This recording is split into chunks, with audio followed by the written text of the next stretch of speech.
ఒక బైబిల్ పండితుడు ఈ విధంగా అన్నాడండి, దేవుడు లేడు అంటున్నాం కదా, దేవుడు లేకపోతే సృష్టి ఉండదు, దేవుడు లేకపోతే మానవుడు కూడా ఉండడు, అంతే కదండి. దేవుడు లేకపోతే ఆకాశం ఎక్కడుంటుంది, దేవుడు లేకపోతే భూమి ఎలా ఉంటుంది, దేవుడు లేకపోతే భూమిపై ఉన్న చెట్లైనను భూమిపై ఉన్న జీవరాశులైనను ఎలా జీవించగలుగుతాయి, ఎలా నడిపించగలుగుతాయి, ఎలా పోషించబడతాయి? దేవుడే లేకపోతే అత్యంత ప్రాముఖ్యమైన జీవి మానవుడు ఎలా ఉంటాడు? మానవుడిని ఇంత గొప్పగా డిజైన్ చేసింది, మానవునికి మంచి జ్ఞానం అందించింది, మానవుడు ఈ లోకంలో జీవించడానికి కావలసిన అవసరాలన్నీ ఏర్పాటు చేసింది దేవుడే కదా.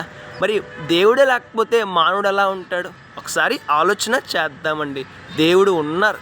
చాలామంది వ్యక్తులు దేవుడు లేడు, దేవుడు ఉంటే నాకు కనబడాలి కదా అని దేవుడు లేడు అన్న ఉద్దేశాన్ని, దేవుడు లేడు అన్న సిద్ధాంతాన్ని అందరిపై రుద్దుతున్నారు. గమనించాలి, దేవుడు లేకపోతే సృష్టి ఉండదు, దేవుడు లేకపోతే మానవుడు కూడా ఉండడు. కాబట్టి దేవుడు ఉన్నారు అన్న సత్యాన్ని గుర్తిద్దాం, దేవుణ్ణి వెతుకుదాం, దేవుణ్ణి అడుగుదాం, ప్రార్థన చేద్దాం, దేవుని యొక్క ప్రత్యక్షతను పొందుకుందాం, రేపటిన శ్రేష్టమైన ఆశీర్వాదాన్ని పొందుకుందాం. గమనించాలి, దేవుడు ఉన్నారు అనంటే దేవునికి భయపడాలి, దేవుడు చెప్పినట్లుగా జీవించాలి, దేవుడు ఆశించిన జీవితాన్ని జీవించాలి. అప్పుడే రేపటిన శ్రేష్టమైన పరలోక రాజ్యాన్ని పొందుకుంటాం. మరి మన జీవితం ఎలా ఉన్నది?